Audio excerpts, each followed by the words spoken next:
Hi guys, क्या आप एक नर्स हो और आप यूके में नर्सिंग प्रोफेशनल्स की रजिस्ट्रेशन ढूंढ रहे हो और आपको कोई इन्फॉर्मेशन नहीं मिल पा रहा है तो ये वीडियो एंड तक देखिए।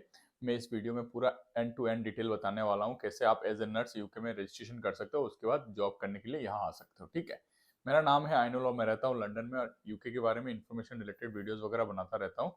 मेरा एक फेसबुक पेज भी है, मेरा एक यूट्यूब चैनल है, आप उसको सब्सक्राइब कर सकते हो ऐसे वीडियोज़ वगैरह देखने के लिए। ठीक है, तो सबसे पहले मैं बता देता हूँ कि नर्सेस की जो डिमांड है यूके में, सबसे ज़्यादा डिमांड है नर्सेस की। ये टॉप शॉर्टेज लिस्ट में है नर्स। तो अगर आप एक नर्स हो, इंडिया में आपके पास 2-3 साल का एक्सपीरियंस है, आपके पास जीएनएम बीएससी कुछ भी नर्सिंग की डिग्री है और आप अपना करियर यूके में बनाना चाहते हो, तो आपके लिए आपको सबसे पहले जो काम करना पड़ेगा वो है यूके की जो नर्सिंग प्रोफेशन काउंसिल है, इसमें आपको रजिस्ट्रेशन करनी पड़ेगी। ठीक है, तो रजिस्ट्रेशन करने का क्या क्या फॉर्मेलिटीज है। सबसे पहले तो देखो, आपके सारे डॉक्यूमेंट्स सही होने चाहिए। सब डॉक्यूमेंट मतलब आपकी 10th 12th, उसके बाद आपने जो डिग्री या डिप्लोमा या एमएससी करी है वो सारे पेपर वर्क, सारे एक्सपीरियंस लेटर, आपके पासपोर्ट, आपकी पुलिस वेरिफिकेशन सर्टिफिकेट, आपकी एड्रेस प्रूफ, ये सारे चीज़ें आपकी सही होनी चाहिए। ये तो हो गया डॉक्यूमेंटेशन की बात। दूसरी बात है कि वहाँ पे रजिस्ट्रेशन करने से पहले आपको 3 एग्जाम क्लियर करना पड़ता है। वो क्या है वो 3 एग्जाम, मैं आपको डिटेल में बताता हूँ 3 एग्जाम क्या होता है। सबसे पहला एग्जाम जो है वो है ओईटी। ओईटी है ऑक्यूपेशनल इंग्लिश टेस्ट। इससे आप आपकी आपकी इंग्लिश की क्या नॉलेज है, आपकी स्पीकिंग कैसी है, आपकी राइटिंग कैसी है, ये सारे चीज़ें वो लोग टेस्ट करते हैं। इतना ज़्यादा टेंशन की बात नहीं है, वो उतना ज़्यादा टफ भी नहीं होता। मैंने एक डिटेल वीडियो बना रखा है, आप जाके चेकआउट कर सकते हो ओईटी के बारे में। ठीक है, दूसरा एग्जाम है सीबीटी, होता है कंप्यूटर बेस्ड टेस्ट। ये बेसिकली एक थ्योरी एग्जाम होता है। थ्योरी एग्जाम होता है कि इसमें आपको क्या कितना नर्सिंग आती है, मतलब आपकी जो कोर सब्जेक्ट है वो उसमें आप कितना स्ट्रांग हो, उसमें आपको सीबीटी को पास करना पड़ेगा। तो जो लोगों के पास डिग्री है और 4-5 साल का 2-4 साल का एक्सपीरियंस है, मेरे को नहीं लगता उनके लिए मुश्किल है, क्योंकि उनको पता है वो क्या कर रहे हैं, क्या पढ़ाई करके आए, क्या प्रैक्टिकल कर रहे हैं। तो उनको पता है, वो आराम से क्लियर कर लेंगे, इतना टफ नहीं है। इंडिया के हर एक शहर में आपको सीबीटी का एग्जाम सेंटर मिल जाएगा। दिल्ली, गुड़गांव, चेन्नई, केरला, मुंबई, हर एक शहर शहर में आपको मिल जाएगा। तीसरा एग्जाम जो है, जो सबसे इंपॉर्टेंट एग्जाम है, वो है OSCE, objective structure clinical examination. ये होता है, ये यूके में होता है, मतलब ये इंडिया में कहीं पे भी नहीं होता, ये यूके में होता है। तो इसको एग्जाम को देने के लिए आपको यूके आना पड़ेगा। तो अब मैं बताता हूँ यूके आप कैसे आओगे। ठीक है, जब आपके पास ओईटी एग्जाम हो चुका है, जब आपकी सीबीटी एग्जाम भी हो चुका है, आप दोनों में पास कर चुके हो, आपके पास 2 साल का एक्सपीरियंस है, आपकी डिग्री डॉक्यूमेंटेशन सब कुछ सही है, तब आप यूके में जॉब के लिए अप्लाई कर सकते हो और साथ साथ एनएमसी की रजिस्ट्रेशन प्रोसेस भी स्टार्ट कर सकते हो। तो बहुत यहाँ पे मैक्सिमम जितने भी नर्सिंग रिक्रूटमेंट कंपनीज है यूके में, वो सब लोग आपको रिक्रूट करेंगे एज ए ट्रेनी नर्स या nursing associate as a junior nurse. क्योंकि आपके पास एनएमसी नहीं है, तो आपको डायरेक्ट रजिस्टर्ड नर्स करके रिक्रूट नहीं कर सकते। उसमें आपको यहाँ बुलाएंगे, यहाँ बुलाने के बाद फर्स्ट 3 to 6 मंथ के अंदर अंदर आपको OSCE एग्जाम को क्लियर करनी होती है। उस एग्जाम के लिए आपको वो लोग प्रिपरेशन भी कराते हैं, टीचिंग वगैरह भी देते हैं, आपको जरूरत पड़ जाए कोई मटेरियल चाहिए वो सब हेल्प करते हैं। उसमें क्या होता है कि ऑब्जेक्टिव स्ट्रक्चर, मतलब वो क्लिनिकल भी पूछते हैं, उसमें प्रैक्टिकल भी कराते हैं, थ्योरी भी रहता है, एक पूरा डिटेल एग्जाम होता है। इसमें आपकी स्किल्स देखी जाती है कि आप नर्सिंग के लिए कितना क्वालिफाइड हो और नहीं हो। तो अब क्वेश्चन है कि अगर मैं वो एग्जाम फेल हो गया और मैं यूके में आया तो फिर मेरा क्या होगा। देखो, वो 2 अटेम्प्ट देने की, 2 या 3 अटेम्प्ट दे सकते हो, मेरे को कंफर्म मुझे नहीं पता कितना अटेम्प्ट दे सकते हो, लेकिन 2 या 3 अटेम्प्ट दे सकते हो, मैंने जितना सुना है।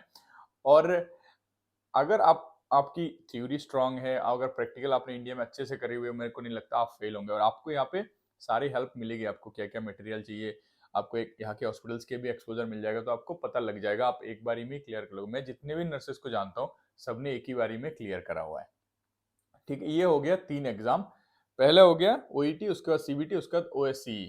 ठीक है, ये 3 एग्जाम हो गया, उसके बाद आपको एनएमसी मिल गया। फिर आप as a registered nurse band 6 या बैंड 5 में आप यहाँ पे अपनी जॉब स्टार्ट कर सकते हो। सैलरी रेंज जो मैंने पहले बता रखा है, salary range, average salary 40,000 pound 1 साल का। जो प्रोफेशनल ग्रोथ है, बहुत ही अच्छा ग्रोथ है। सबसे बड़ी बात है कि नर्सेस की जो डिमांड है यूके में, वो सबसे शॉर्टेज लिस्ट में सबसे ज्यादा है। अभी एक सर्वे के अनुसार अब देखा गया है कि 47,000 वैकेंसी लास्ट ईयर में था नर्सेस की। अगले साल में और ज़्यादा वैकेंसी होने वाली है। इनकी प्रिडिक्ट है कि 55,000 तक वैकेंसी आ सकती है अगले साल। तो आप समझ सकते हो कितना ज़्यादा नर्सेस की वैकेंसी है यहाँ पे। और ये लोग मैक्सिमम इंटरनेशनल नर्सेस को रिक्रूट करते हैं, क्योंकि इनके पास नर्सेस की जितनी नर्सेस ग्रेजुएट है, इससे डिमांड इससे 3 गुना 4 गुना ज़्यादा है। तो ये लोग इंटरनेशनल को प्रमोट करते हैं, इंटरनेशनल नर्सेस को। दूसरी बात, ये ब्रेग्जिट के कारण भी इनके पास मैन पावर की थोड़ा बहुत शॉर्टेज आ गई है। ठीक है, और ये हो गया आपकी प्रोसेस, और ये हो गया आपका जॉब का। तो आपको जॉब कैसे ढूंढना है, कौन सी कंपनी जॉब ऑफर करती है? सबसे पहले देखो, सबसे टॉप कंपनी है एनएचएस। एनएचएस जॉब ऑफर करती है सबसे ज्यादा। दूसरी आपकी अगर कोई प्राइवेट हेल्थ केयर, जैसे नफील्ड हो गया, उसके बाद नफील्ड हेल्थ हो गया, उसके बाद एचसीए हेल्थ केयर हो गया, उसके बाद रमजे हेल्थ केयर हो गया, उसके बाद सर्कल हेल्थ केयर हो गया, ऐसे बहुत सारे प्राइवेट हॉस्पिटल्स भी हैं। यहाँ पे आपको जॉब ऑफर इजीली मिल जाएगा। ठीक है, लेकिन आपको वैसे एग्जाम क्लियर करना पड़ेगा, वो जो फॉर्मेलिटी है वो तो पूरी करनी पड़ेगी। उसके बाद बात आता है कि हम इंडिया से आ रहे हैं, तो यहाँ पे एकोमोडेशन वगैरह कैसे क्या करेंगे।